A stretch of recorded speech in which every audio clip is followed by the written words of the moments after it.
दोस्तों, मेरा नाम है रवि भिड़े। मैं एक रिसर्च स्कॉलर हूँ और एक न्यूट्रिशनिस्ट भी हूँ।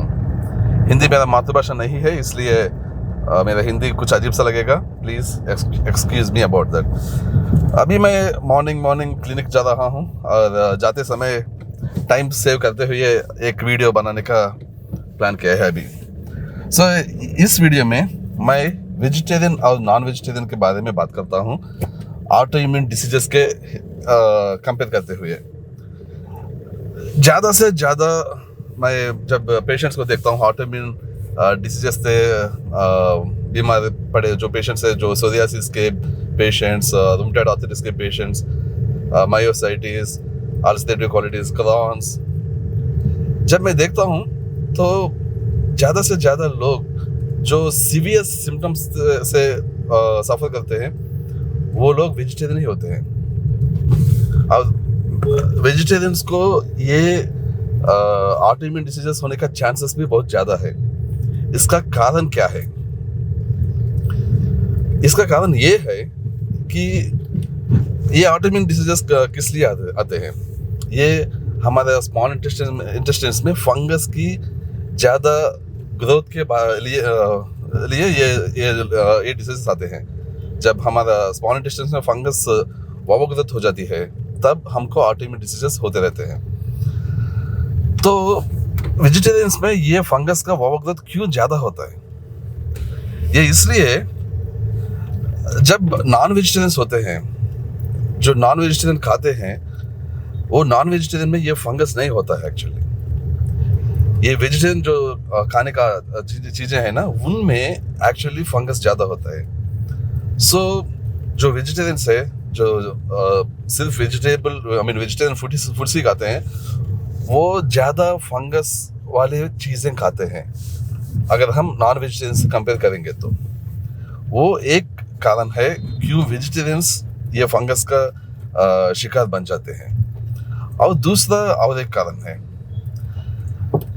जब हम नॉन वेज रेगुलरली खाते रहते हैं, हमारा गट में, स्टमक में ये स्टमक एसिड होता है, स्टमक एसिड होता है जो डाइजेस्ट करता है। हम जो भी खाते हैं उसको डाइजेस्ट करता है, वो उसका प्रोडक्शन सही में रहता है। क्यों? ये जो नॉन वेज है वो उतना आसानी से डाइजेस्ट नहीं होता है। उसको डाइजेस्ट करने के लिए ज़्यादा एसिड की ज़रूरत पड़ती है, उसको कायम करने के लिए, उसको पेस्ट जैसा करने के लिए। जब हम रेगुलरली नॉन वेज खाते रहते हैं जो लोग, उनमें ये स्टमक एसिड ज़्यादा रहता है।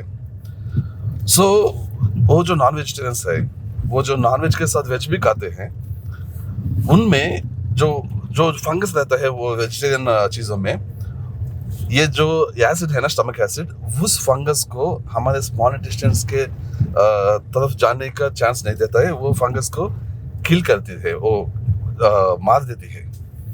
जो नॉन वेजिटेरियंस है, इसलिए जिन नॉन वेजिटेरियंस में जो स्टमक एसिड ज़्यादा पैदा होते हैं, ज़्यादा प्रोड्यूस होती रहती है, उनमें फंगस अंदर जाने की चांसेस बहुत कम हो जाते हैं। इसीलिए नॉन वेजिटेरियन से कम ऑटो इम्यून बीमारी के शिकार बनते हैं। ये ऐसा नहीं है कि नॉन वेजिटेरियंस में ऑटो इम्यून डिसीज नहीं होते, उनमें भी होता है, लेकिन कंपेयर करेंगे तो वेजिटेरियंस और नॉन वेजिटेरियंस में उस ऑटो इम्यून बीमारियों के चांसेस कम है। और हम कई hundreds and thousands auto immune patients को देखते रहते हैं। कुछ पेशेंट्स में 7 से 10 ऑटो इम्यून डिसीजेस रहते हैं, 1-2 नहीं, 7 से 10। इनमें क्या होता है actually, different types of fungus वो अंदर चला जाता है, स्टमक में ओवरग्रोथ हो जाते हैं इंटेस्टाइन्स में। इसलिए उनमें क्योंकि उनमें डिफरेंट टाइप्स ऑफ फंगस है, डिफरेंट ऑटो इम्यून डिसीज होते रहते हैं और मल्टीपल ऑटो इम्यून डिसीज के शिकार भी बनते हैं। ये चांस नॉन वेजिटेरियंस में कम दिखता है एक्चुअली। नॉन वेजिटेरियंस में 7 या 10 ऑटो इम्यून डिसीज ऐसा दिखने का चांस बहुत कम है।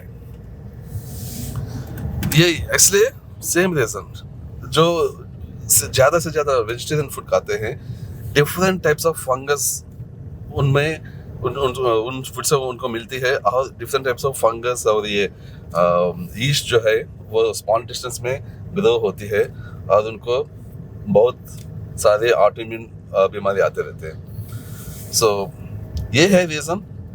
इसलिए जब हम प्रेफर करते हैं हमारे पेशेंट्स को ऑटोइम्यून डिसीज से जो लड़ते रहते हैं, जो हम क्यूर करते रहते हैं, उनमें हम उनको नॉन वेज डाइट प्रेफर करते हैं। लेकिन कई लोगों को इमीडिएटली क्वेश्चन आ जाता है, non veg danger, non veg cancer लाती है, नॉन वेज खाने से कैंसर हो जाती है। ये एक्चुअली गलत है। नॉन वेज एलोन आपको कैंसर नहीं देती है। नॉन वेज को आप कैसा कुक करते हैं इस पे डिपेंड होता है।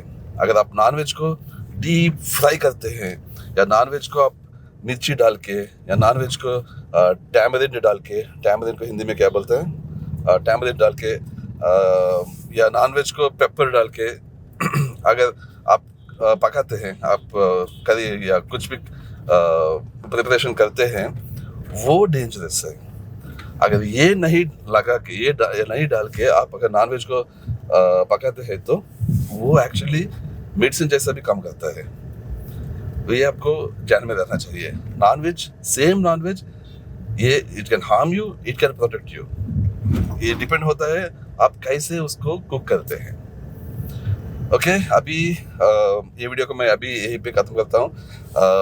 आप अगर नया है तो मेरे चैनल को सब्सक्राइब कीजिए। मैं इंटरेस्टिंग चीज़ें आपको, इंटरेस्टिंग न्यू अपडेट्स आपको बताता रहता हूँ।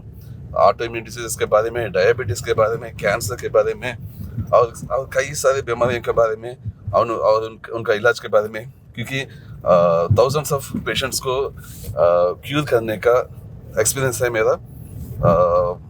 बहुत सारे उसमें ऑटोइम्यून पेशेंट्स है, डायबिटीज़ पेशेंट्स है, बीपी के पेशेंट्स है, कैंसर पेशेंट्स है। सो जो भी मेरा एक्सपीरियंस में मैंने सीखा, मैंने देखा, मैं वो सब शेयर करता हूँ। So please subscribe. मैं रोज़ एक वीडियो बनाने के लिए ट्राई करता हूँ।